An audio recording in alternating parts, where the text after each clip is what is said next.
Hello. Hello, hello. Welcome. Can you hear us? We have some random shenanigans for the day. Welcome, everybody. Hello, hello. Let's see if I can get this to work here. Hello, hello to our peeps. Yes, good evening, good evening. Hey, Kim, Alexis, Tammy. Hi, everyone. All our peoples are here. Welcome, welcome.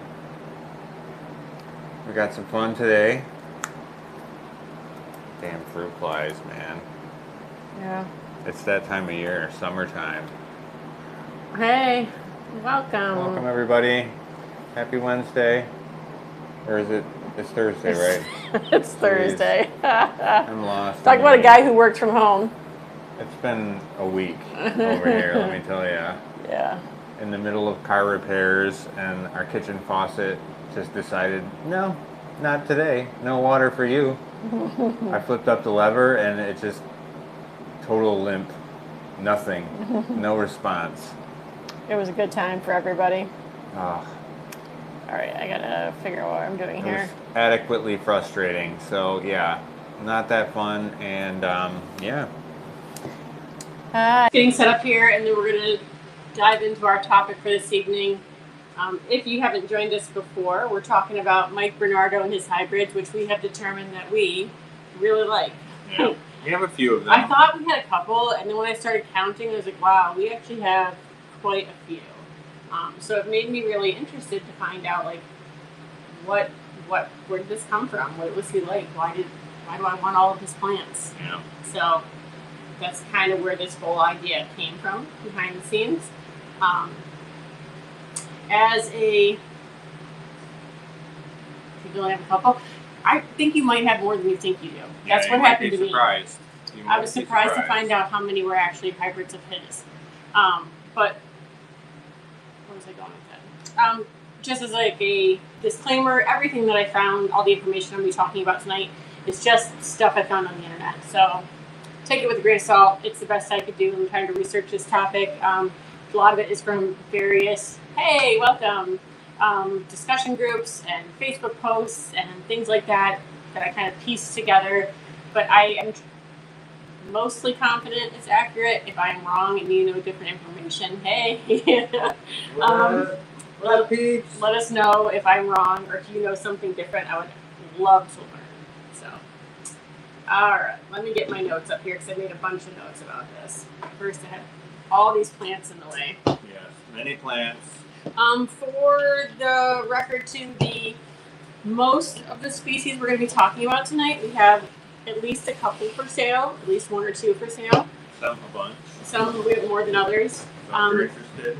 I preloaded the store with other plants that we've shown you previously, but some of these aren't listed yet, so if you're interested in them, let me know. If not, they'll go up with one of our shows. Sunshine and Petty's Treat, yeah, two really good ones that we're going to talk about tonight. Yeah, so I think that the list is longer than a lot of people realize, and I found it really interesting when I started looking at it.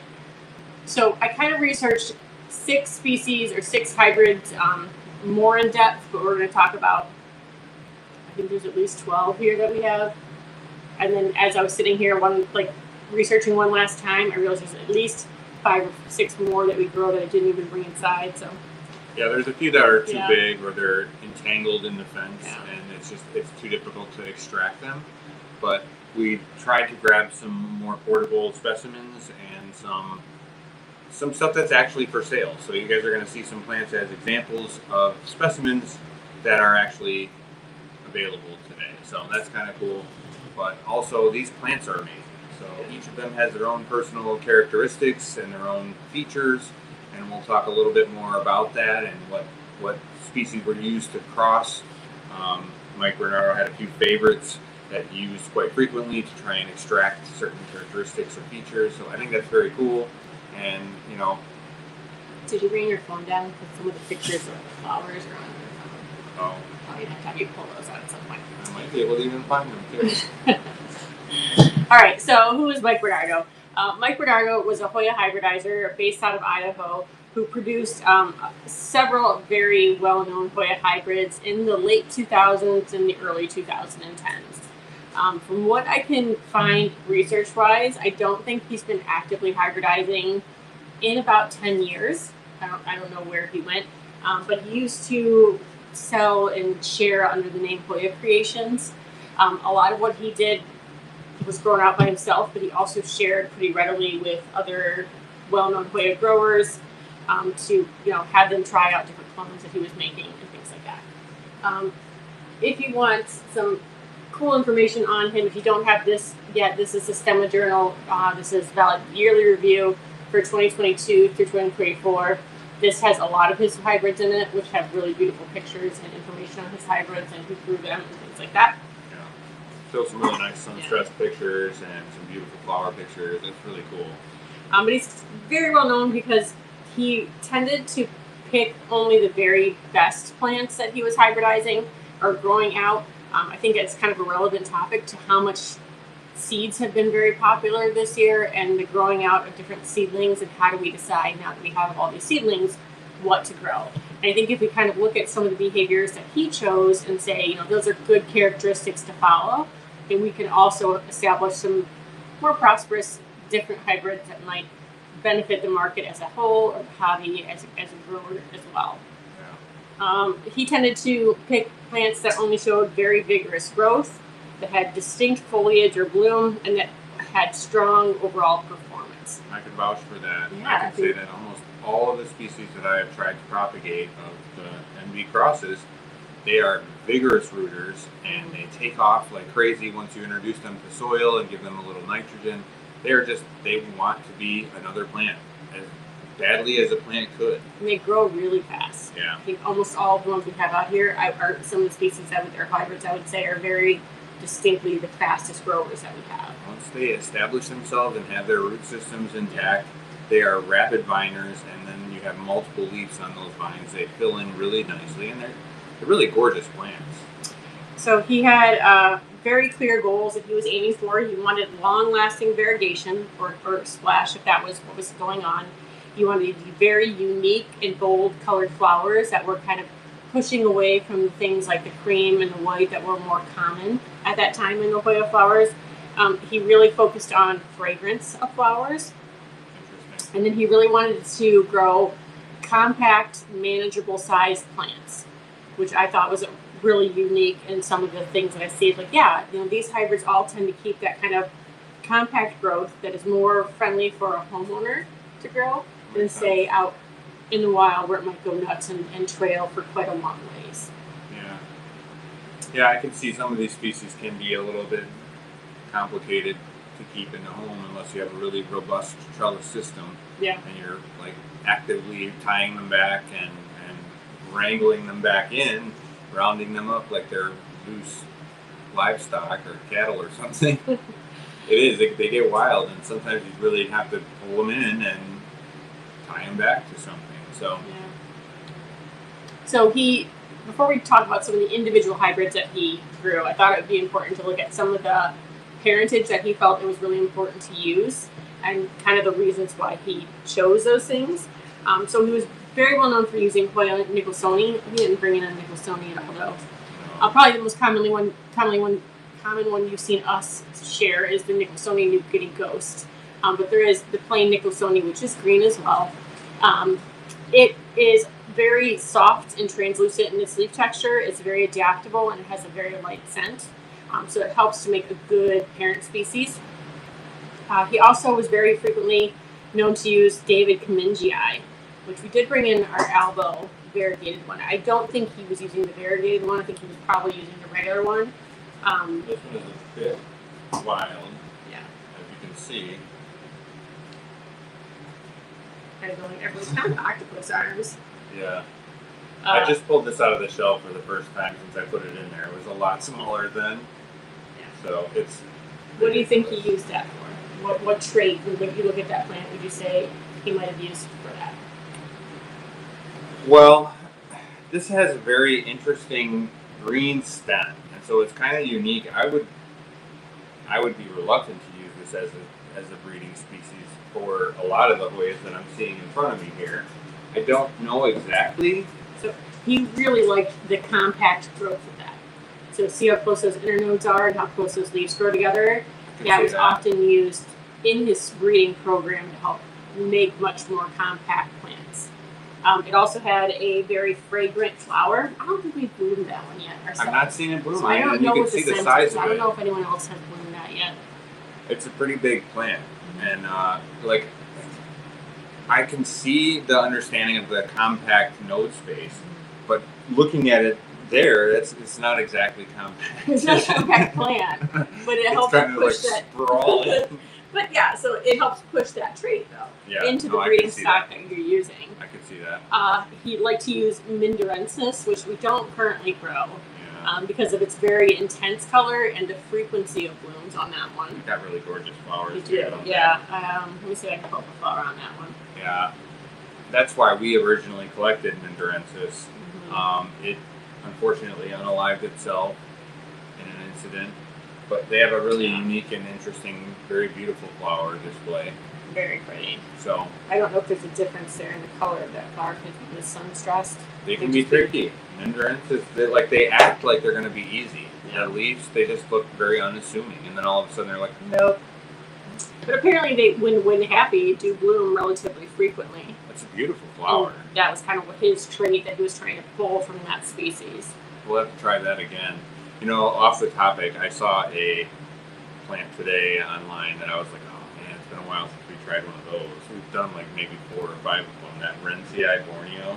Oh yeah, we've killed a few of those. Such a beautiful plant. It was like purple, it's not a Mike Bernardo sunstress. Not a Mike Bernardo, off topic, but I just happened to see it today, and I'm like, I haven't tried one of those in a while. I haven't killed one of those in a while. Yeah. Are you feeling particularly self-depreciating or something? Do you need to kill something again lately? No, I'm having quite a bit of success with that, actually. I'm getting my fill in that department. Anyway, okay. Another one he liked to use a lot was Hoya melliflua, which I don't know that we've ever grown that one. I don't think we ever got past having a cutting of it. Yeah. Yeah, I don't believe we ever did. Oh, it's got a really pretty flower. So he tended to use the melliflua for the very thick vine that it has, a very sturdy vine. And also it's very thick and bold foliage, big, thick leaves that are easy to display characteristics on. So, which, when you look at that, it looks like a big, thick carnosa or pubicalyx leaf, I would say. Yeah, I'm going to have to do some checking notes and tags. That flower's really pretty. We might actually have that. Well, if we don't, that we leaf should. looks familiar to me, and I might actually have to check some information. Yeah. That's a flower we would have bought, and I have a plant that looks very much like that, so I'll have to check and see what that is. Yeah, I don't think I've ever had that one too, so I might have to add that to my list of things I need to go hunting for. I know it's not super rare. I don't think it's heavily traded any longer. I don't think it's been very popular recently. Acuto alba marginata. We have, of course, you've seen us share that one, or verticillata now. Alba marginata, he tended to use this one for its kind of more slender leaves and its margins. Got some great color and great shape, great structure. Nice thick cuticle on these leaves, so it's real nice and glossy. So I could see why that would be something that would readily come to hand. Not to mention, they also, I think, are pretty avid flowers as well, the Acuta species. Yeah, that would make sense. It's just one of those things that, you know, I think plants that tend to flower often are easy to work with in that way, because they're, you know, the chances that they're both going to be flowering at the same time are a lot better. Yeah. So. But most often what you will see in his hybrids is actually one of his hybrids. It's a parent species that he named NB001. And it was a very vigorous grower that he used for the foundation of a lot of his different hybrids that he made. So I think Silver Dollar is part NB001. When I tried finding pictures of NB001, I really struggled to find it not crossed with something else. I couldn't find it all on its own. So I don't really know what it looks like by itself. Interesting. But it was apparently typically the mother plant of a lot of the hybrids that he created. So he would take characteristics from other plants and then kind of cross it with that. So then you're making seed pods on that plant then, right? Yeah, on the MB001. And that would make it the mother plant. And Yeah. the father plant would be whatever the donor pollen would be. Yes, which apparently the mother plant, being such a vigorous grower, really made it resilient and easy to hybridize. Now I wonder what the ratio of like genetic characteristics come from the mother versus the father in that scenario, you know? Yeah, I don't I know. wonder how that works. So, like I said, he would tend to grow for various different reasons. Either he was going for a very foliage first plant or a very bloom first plant in most cases. Silver Dollar right there, definitely one of his more foliage first hybrids. His leaves are really broad and round, really heavily silvered, and they don't tend to fade. You know, they hold that trait very consistently throughout its growth. It is a cross between that melliflua that we were just looking at and the NB001, but it is almost never flowers. It's very rare to have it flower at all, so it's really just grown for its foliage, which I don't think we've ever flowered it. I can't recall ever seeing it flower by anybody. Has anyone flowered that one before? There's a question mark. I feel like we did, but it was nothing fancy. Yeah. Kind of flower on that. The Silver Dollar. Yeah, so I don't recall, and it's kind of a shame. Well, that's actually kind of pretty. But I've flowered so many plants. I would say it's still a very pretty flower. But it apparently does not flower very often. Yeah. At all. Yeah, that's actually kind of nice. I wouldn't be sad if ours flowered like that. Ours on the fence is quite large too, and it's that particular one I don't think has given us flowers, but I've had like probably 5 of them over time. I just hacked one up. You guys saw me cut it up on one of our live shows. That one hasn't really grown much back, but it is what it is, and I'm not sad because I had multiples, and so that's why I was willing to do such a drastic chop. Well, because it gets such vigorous growth, right? Like you don't have to really worry about that one. It's going to grow back. Yeah, it'll take off, and I'm not worried. And if it is, then I'll just keep one of the cuttings from the cutback. Yeah. So. But in opposition, you have a species like Hoya kiki, which is a Mindorensis and David Kamingii. So I would say that you can see that very compact growth that he was going for from the David Kamingii right almost there. Almost the leaf shape, right? Yeah. You can see that Mindorensis coming through, but also the Kamingii has that shield shape. These are a little bit larger, obviously, but they're dense in their frequency, and they almost have that same similar shield vibe to them. Do you have our kiki flower picture? I have it somewhere, but it was really more of a species, or more of a hybrid. I always want to say species. They are not species. It was more of a hybrid that was grown for its flower, for its very distinct flower. I don't think ours is flowered. Yeah, we have. Cut it. No, we have. Kiki? Yep. Yeah, it's pink. Yeah. It has that little yellow center. I remember that. So, I think that's really what it's trying to emphasize there is he wanted to go after the result was a compact vine with very vibrant pink umbels and very glossy green foliage. Yeah. It frequently blooms. It has very bold color while it still remains very manageable in size. And I would agree with all that. Leaves are really adorable too. They sort of remind me of like a Cutis porcelainea in their texture and their presence. Sort of a soft vibe to them. They just are. They're nice green. It's very unassuming, and to have that kind of a flower display come from such a mute leaf presentation, I think that's just a very cool vibe. It's kind of a sleeper, if you will, you know? It's like pulling up to the light with a huge engine under your hood in this like little tiny car, and people are like, oh, this guy's not going to race. Then you take off like a rocket. Yeah. Surprise everybody. They go fast. So I do think that's one of those things. It doesn't have big flashy names. It doesn't have big flashy splash or something. So no, it doesn't. Very unassuming, and then when it pops off with those flowers, you're like, whoa, that guy's been holding that back all this time.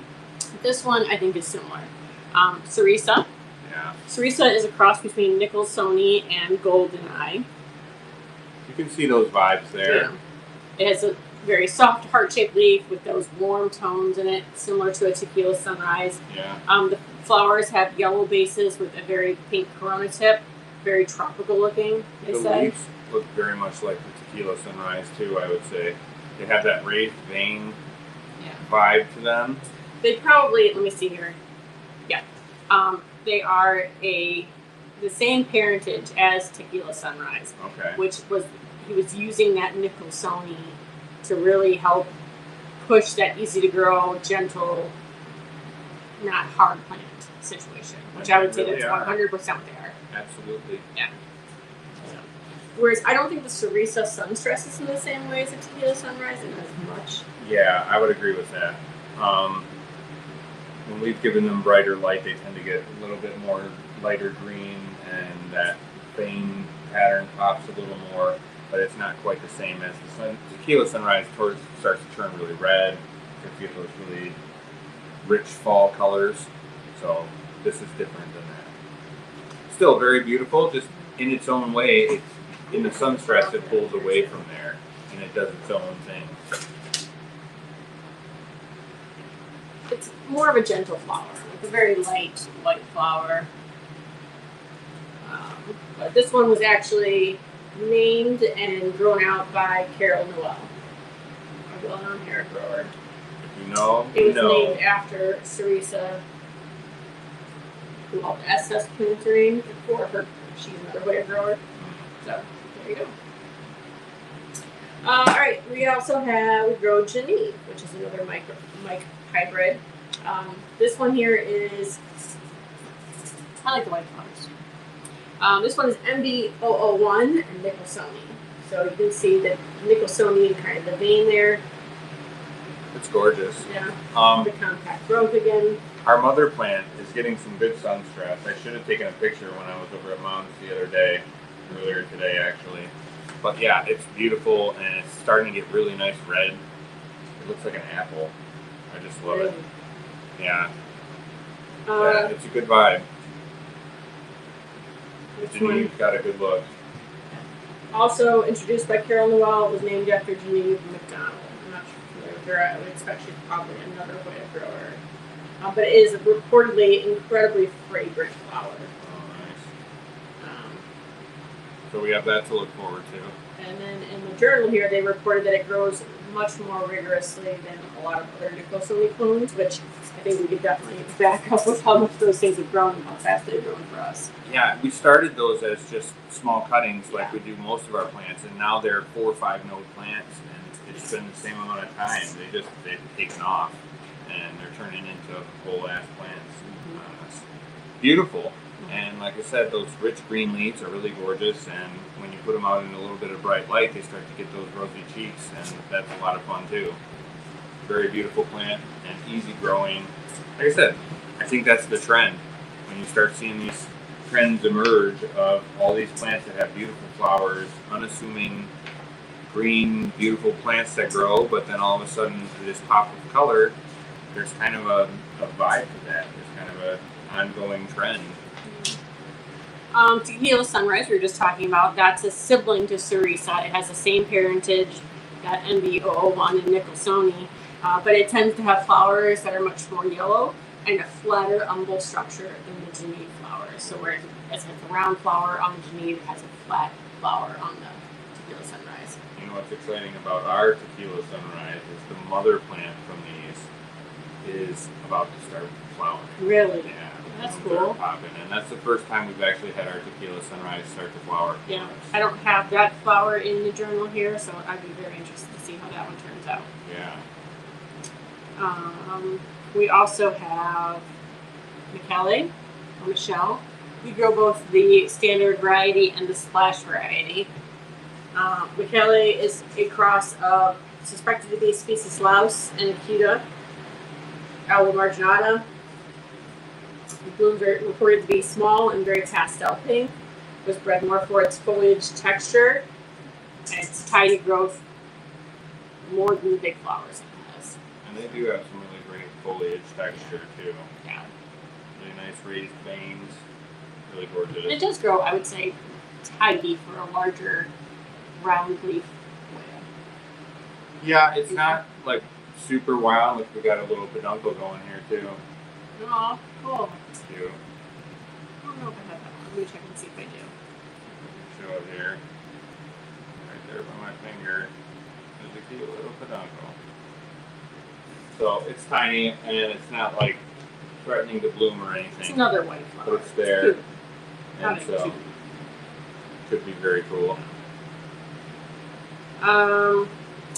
So some other species that we have that we really enjoy from Mike Bernardo, Sunshine. Yeah, I think this is one I have a picture of the flower for. Let me see if I can find it. This is Hoya Sunshine. It is NB1594B. Beautiful green texture with that really nice deep middle vein. And a little bit of splash on it. It is, yeah. Yeah. So my picture is a little bit yellow. I didn't color correct it at all, but that's what I caught. It is underrated, I would agree. It is Mindorensis, again, one of his favorites, with MB1228. MB1228 is a cross between Nicholsoni and Joy.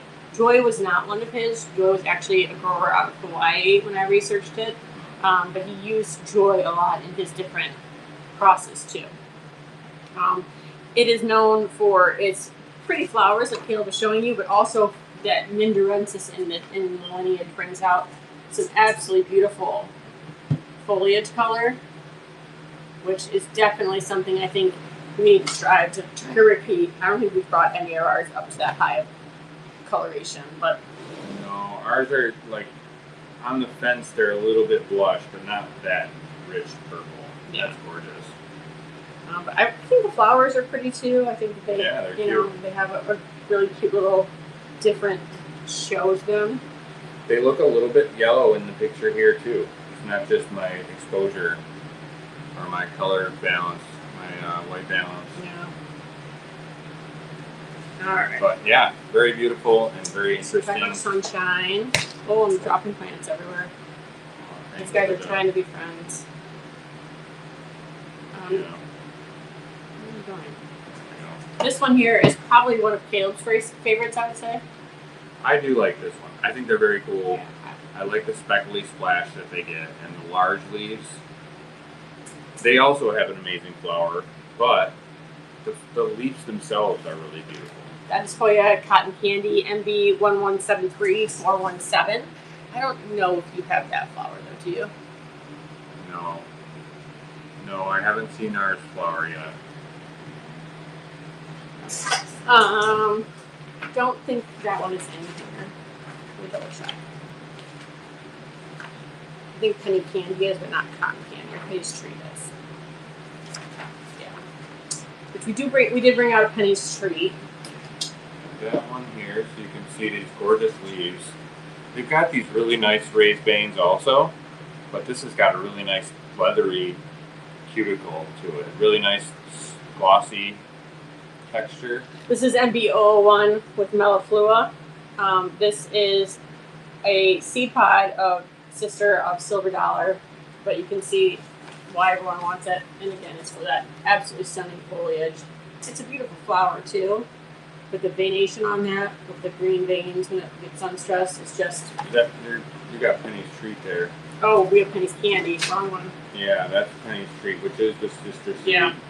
To do we bring out a Penny's Silver Treat? Dollar. The Penny's Treat that we have is on the fence. Okay, I know we grew it, so that's why I have it on my list here. But pennies, the pennies are both very, very confusing, right? They are. Penny's There's Candy. so many candies. Yeah. Cotton candy and Penny's Candy and I know I have Candy Crush is another one that we grow. That's a Rick hybrid. Oh, that's a Rick hybrid. Sorry, I'm getting my hybridizers crossed. It's easy to do. Getting my crossers crossed. I have to look up that one again. What else did we bring out? Natalie. Natalie is here. Natalie is very gorgeous. MB. Nice dark margin Hoya with these beautiful pillowy leaves.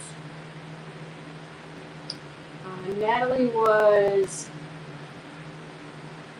Erythrostemma and Joy again. Yeah, I could see the joy. This Yeah. has got some real joy vibes to it. I can see the color from the Erythrostemma on those dark margins. Yeah. Yeah, that's gorgeous. That's going to have really beautiful flowers, too. It tends to have pink purple flowers with prominent little hairs on them from its erythrostemma parentage. Nice. And then we brought out a Idaho, Mike Bernardo's Idaho. Idaho is obviously named after demon horns. I like that. Yeah, let's do that. I like Hellbeast. That would be pretty cool, right? Yeah. We could make them into our beasties. I think we're a lot more likely to name them after bourbon. Yeah, I think we have to. Yeah, and then we brought out. Right? What else is that all that we brought out? I believe that is. I think we showed everything. So there were some other interesting ones I thought we should point out that we don't grow, but I think that maybe not everyone realizes were Mike Bernardo hybrids. Anarchy, which is another one that's been on my list, and I just never found one that I was like drawn to. But if I find one that looks like this, I'd be really interested. This is Erythrina and Nicholsoni. Yeah, I was gonna say that if that doesn't have Erythrina in it, I'm quitting Hoya. Like that's got that pink splash on the veins. That's really pretty. That's stunning. The veins on the leaves are really gorgeous. That has that Erythrina Nicholsoni vibe. The flowers are yellow, so you know I'm gonna like that. Greenish, yellowish. Yeah, that's adorable. No. I'll take 2, please. I'll have to get one of those. Dossie, which I don't remember ever seeing. Hoya Dossie is Nicholsoni and Incrusata. Okay. Well, that's pretty cool too. That's a pretty leaf. Yeah. It almost looks Marili-esque. Yeah. Howigiana, I can see that. A little bit. Yeah. It says it is. The flowers have a strong citrus perfume. I like that. Longer lasting than the flowers of other species, which typically only last 24 to 48 hours. So, I could see having that in our collection for that citrusy smell. I haven't seen it either, yeah. Yeah, so if anybody sees it, let us know. Yeah, apparently Tag we us all in the need post, because we gotta get one. We talked about Geneve, Hoya Ghost Fairy, MB 1034505, which is MB 001 again, with Hoya Excavata. So, I could see the Excavata there, because the Excavata, to me, means excavate, and they look like shovels. And those look like shovels to me. Yeah. You could dig with those leaves. I like the little fat little flowers. They look fun. Yeah. Apparently this one gets a dark margin and bright light too. Oh man, I'm a big fan of that. It was a fanciful name referring to the pale green and pink flowers. With all the ghost fairies running around these days, I think this one might be more.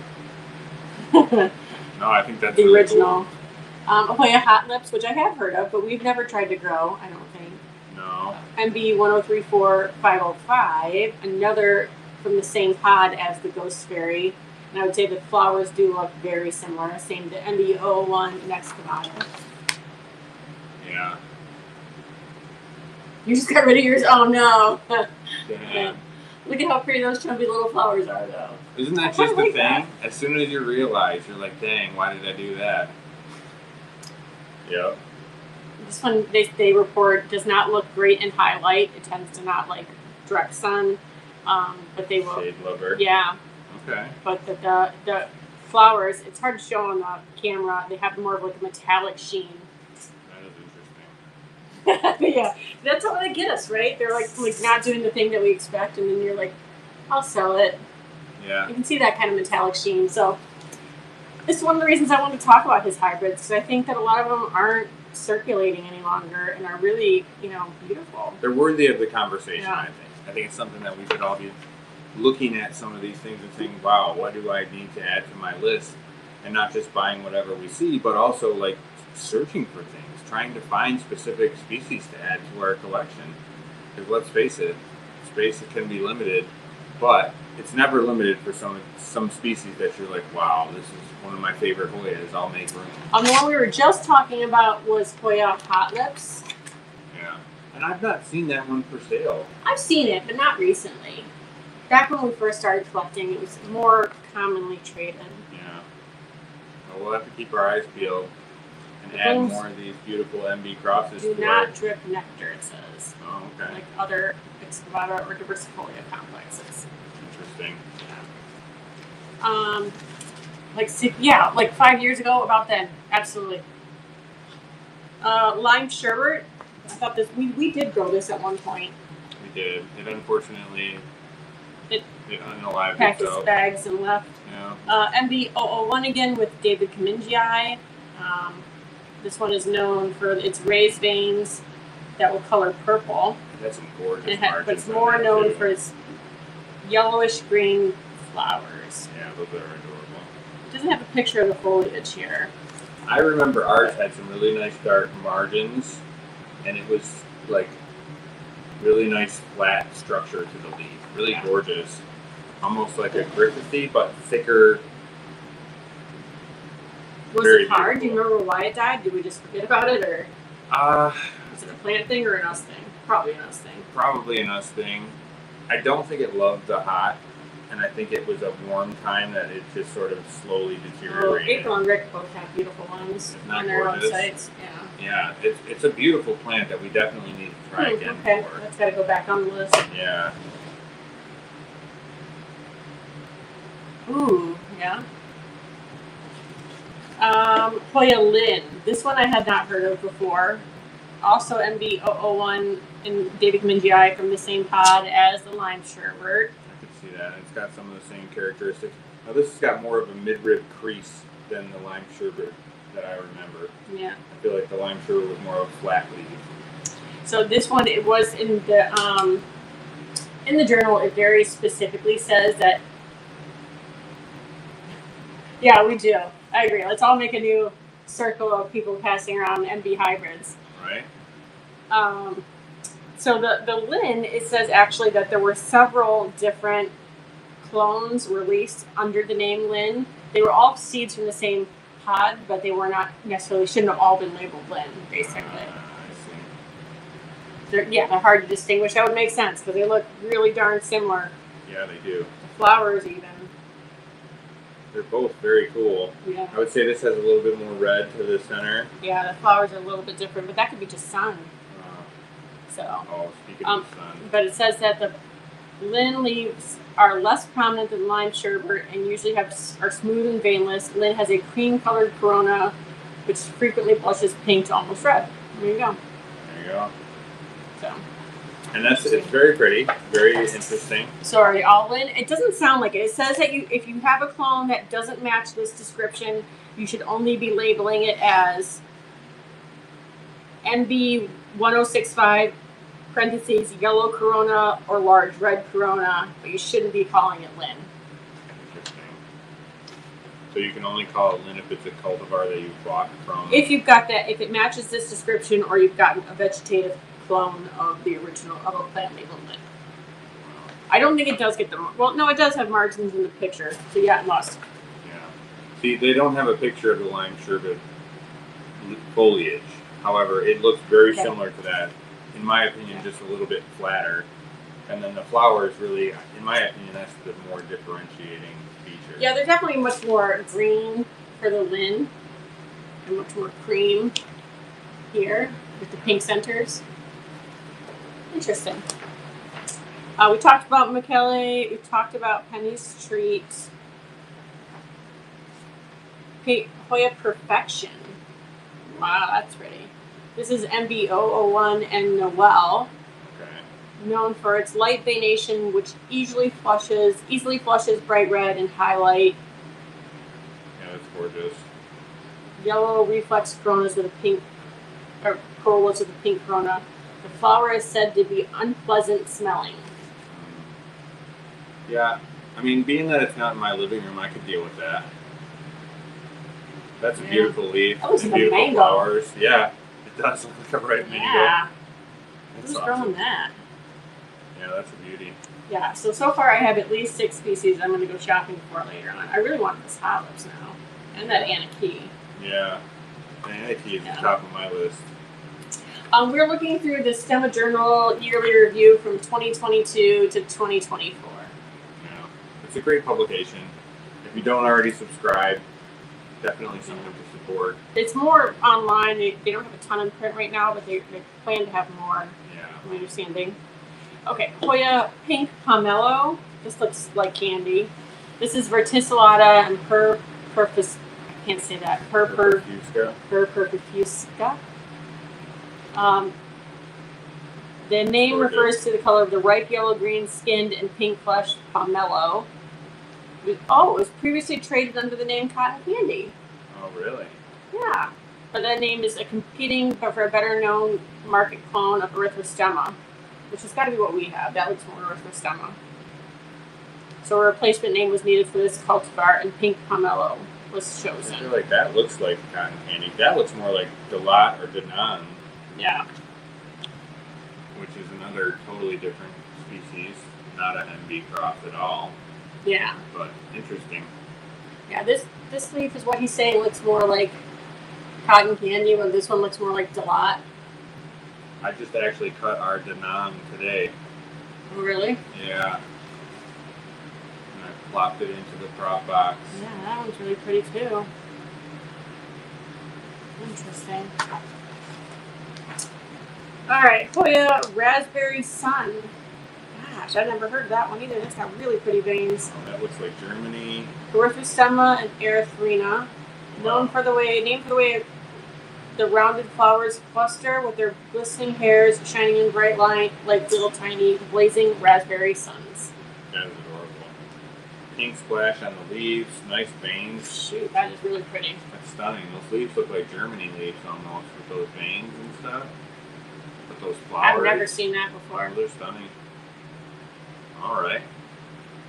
You practically gave it away. Yeah. That's, I think, what a lot of these are. Is I feel like a lot of these are,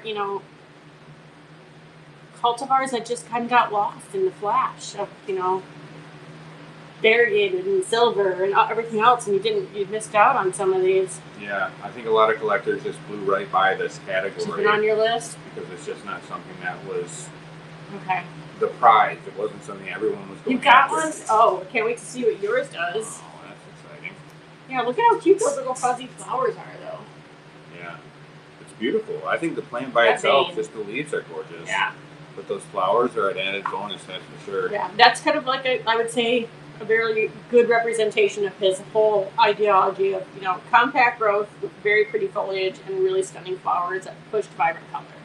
Right? I think that fits into most of our home growth situations, too. What would we say is the most popular MD cross? I would say Silver Dollar is most up popular, there. most common. Like, I think Silver Dollar is probably the most heavily traded right now still. Yeah. What would you guys say is the most popular? That's Caleb Ball type? Yeah, I would agree. Raspberry Sun does seem like a Caleb Ball type. Yeah, I'm going to have to agree with It's from that. Kristen? All right. Everybody meet me at Kristen's next live. Yeah. I think that's probably the most popular. Yeah, I would have to say. And I think that partly due to the fact that when it first hit the market, a node was selling for roughly $600. And it's very quickly come down to a much more affordable price that we can all Well, it was not when it first attain. hit the market. It was when the Hoya market blew up, basically.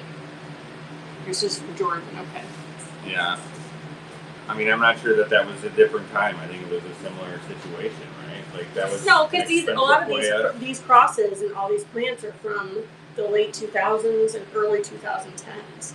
These were traded originally, and then when the when the pandemic happened and the craze happened, then they went up. So I don't think Silver Dollar was $600 back then. Maybe I'm wrong. It wasn't around then. We got into Hoyas just before the pandemic, maybe within a year before the pandemic. So I can't really speak to what happened in the 2010s, the dark days. Yeah.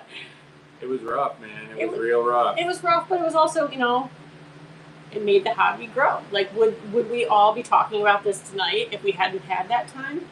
Like, would that many people even know about Hoyas? I don't think they would. I think there was a small, let's call it a cult of Hoya people before. No. But the crowd grew a lot during that time frame. And so I think that the crowd is still a much larger crowd because of what happened. I would agree. I don't want the pandemic to happen. I'm just saying to try to be positive. At least more people know about Hoyas now. You know? Yeah. At least there's that. Hoya Salmon Falls. This is another from the pod of Kiki. Yeah, exactly. Mindorensis and David Kamingii. There's no picture for this one, but it was apparently traded for a long time. It was from the same pod as Kiki, and it was also previously named Sissy 2, or Not Sissy. So there's a cultivar called Sissy, and then this was called Not Sissy for a long time.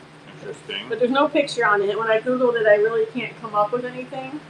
So I don't really know what it looks like. But interesting story there.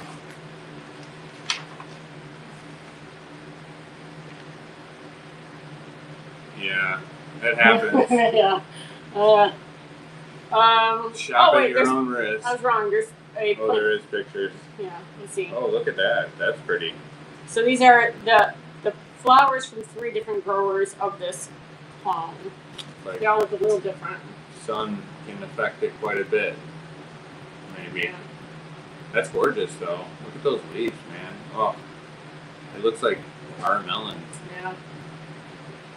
This one, though, which I think is one of the last here, I know very specifically. That's boring, and scrolled past this plant a lot of times because the name didn't really bring me any joy, and I didn't realize the flower was pretty. Yeah. This is Hoya Sissy, MB1322, Verticillata species Laos, and the I can't say that word. I don't know why. Perfusca. Try it. But the flowers on this are just absolutely stunning. Look at that. It's like a goth flower. And the leaves are really pretty too. Yeah, that's a stunner. Yeah. I'd have it in my collection. It looks to me a lot like the penny candy in the leaf. Like that vein texture, and I think that's really interesting and beautiful. But if you want to do a deep dive, that is Hoya Sissy. And if you want to do a deep dive into just that, between the Hoya Sissy and the Hoya Not Sissy, aka Salmon Falls, there's quite a lot of information about how those two may have been confused, or also involving some Kiki legend and stuff like that. Kiki lore? Kiki lore, oh, yeah. Wow. So you got all kinds of stories. Because apparently the first Sissy was like a dead ringer for Kiki, and the next Sissy looked more different, but yeah. That's the joy of seeds, is you never know what you're going to get, and that's why sometimes seed growth depends on the selector, not necessarily the hybridizer. Yeah. Oftentimes, he could be hybridizing for a certain characteristic that the selector doesn't recognize and isn't choosing for, and so you could be working against each other. Yeah. And then Hoya Sunshine and Hoya Cerisa, which we've shown both of here this evening. But I thought those were really pretty. So yeah, that's the information I was able to gather about Hoya by Mike Bernardo and the really cool clones that he's made over the years. From what I can see, he hasn't produced anything in at least 10 years. I don't know what happened to him, but it's been a minute. I feel like we all owe him a great big thank you. So yeah. Thanks, Mike Bernardo, if you're out there somewhere. We've been enjoying these beautiful plants, trading these plants, selling these plants, and so I think it's a very a great contribution to the hobby that we all know and love. But it helps us kind of bring back to that idea of right now we're all, in this stage of learning about seedlings and growing them out, and why do you keep them, what makes them special, things like that. What do you grow out and make as a named cultivar? Yeah. And I think trying to, it's one thing to just look at seedlings and go, this one's the prettiest, I'm going to keep it. It's kind of another thing, I think, to be on goal of creating something, setting out to be I want the veins of this thing and the color of that, and try it. That is so cool to me. That's amazing, right? If I could never figure out how to pollinate a Hoya, I think that would be a lot of fun. Yeah, to do that kind of research together. We're working on it. Oh, thank you guys for coming to listen. Thanks for listening to us babble about it. This is all just stuff that I found on the internet. If I'm wrong, I'm sorry. I hope I was right, but I tried to find the most accurate information. Yeah. So, yeah, what do you guys think is interesting about Mike Bernardo's hybrids? Or which one's your favorite? Or what will make you kind of, are you going to keep your seedlings for foliage or flowers? Or what's your next wish list? Yeah, Mike the wish list is Bernardo. grown. Yeah. I think, honestly, that Anarchy has kind of got my... Yeah, that's definitely really top of my want list that one now. Well, that Dossie's really pretty, too. Dossie, Anarchy, those two both. Ghost Fairy. So Yeah. we've got a few things we might gather up. Yeah, we're going to have to go certainly on the hunt for them. I know, right? Like, and these are not all of them. It's not even all of the hybrids that he's made. Yeah, it's just some of the But high I was points. really surprised when I started looking at how many we actually had. When I started going around their garage and counting, and I was like, wow. Yeah. It's pretty significant impact on our collection. Well, and as you can see, we collect based on the look of beautiful leaves and the look of beautiful flowers, and so it's no surprise that we've collected so many of these species because they are just that, beautiful species that grow amazingly and have great flowers and compact growth. And same reason that he was enjoying growing them or making them, we love them for exactly the reason that he designed these genetics to go together. Yeah. So I think that's a very interesting thing, and it's working. Yeah. They're great plants, so all the more reason to enjoy them. Definitely inspired me to grow more. It's definitely inspired me to look at other hybridizers differently and see like what was driving them, like what were they trying to create. I think it'd be very interesting to kind of research that and find out like where they came from. And, it raises the level of respect. It's not an easy thing to do, and so being able to do it is a respectable thing. And so I think that's very cool and enviable, and also pretty profitable. You can make a career out of it. That's pretty awesome. So. Oh yeah, well, and a lot of this, especially Mike's hybrids came out post-internet, right?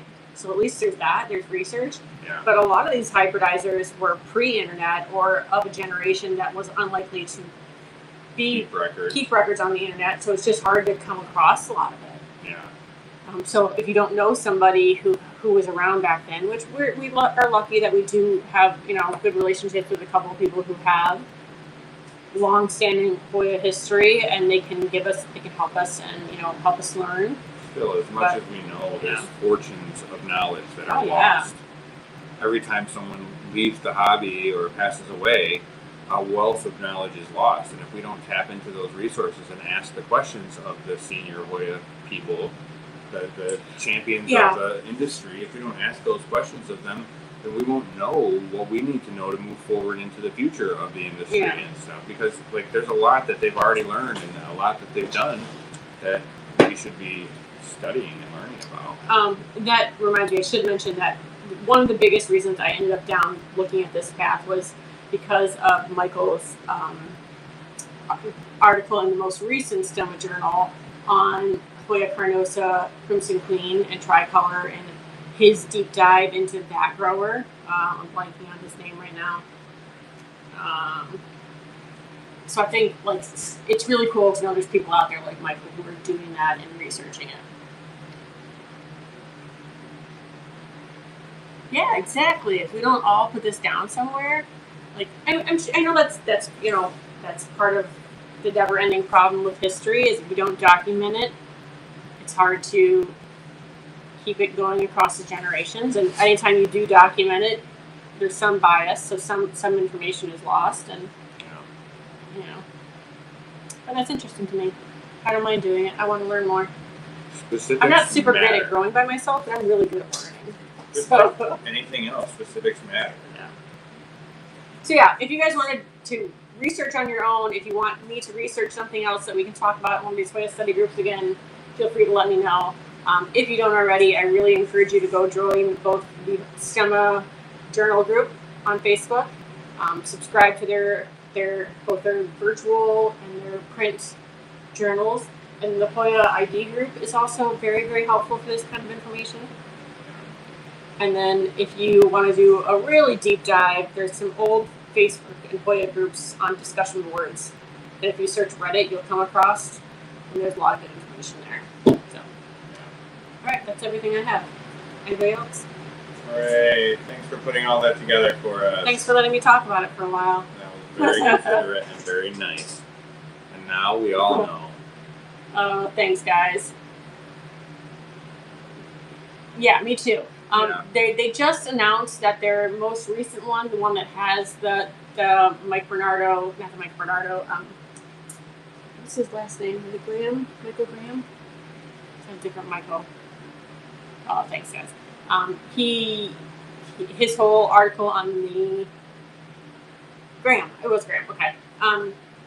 His article on the grower of the carnosas, and then there's a really good article on that we talked about the last study group on the different how we name species between characteristics that are physically viewable versus like DNA and stuff like that. So also a very good article or very good journal, and supposedly that is the next one coming out in print. So I would recommend buying it. Yeah. It's not expensive. Yeah, it's very reasonable for what you get. I feel like it's a value. It's a bargain. All right, everybody. Thank you again for joining us. What a great time we've had for another great Hoya study group. Thank you, Nicole, for all of your knowledge you brought us and all these plants. Thanks for bringing out all the plants. I'm sorry, you have to put them all away. Yeah. Well, we'll have all of these plants available soon, or that will be in the store. Yeah. If any of you are interested in purchasing any of these plants to add to your collection. If they're not there yet, reach out to me. I'll try to get them up there, but we will have them ready for you soon. And then we'll be back on Sunday morning for a normal show. Yes. Find us tomorrow over on the other side of the internet for a purge. Yes, indeed. Which we didn't even talk about. Sorry, we should throw that in there real quick. Tomorrow's purge on the other side of the internet. Free shipping. Lots of good First stuff. time ever. So if you've been eyeballing that plant, now's your chance. All right, everybody. We'll see you very soon. Have a great night. Good night, guys.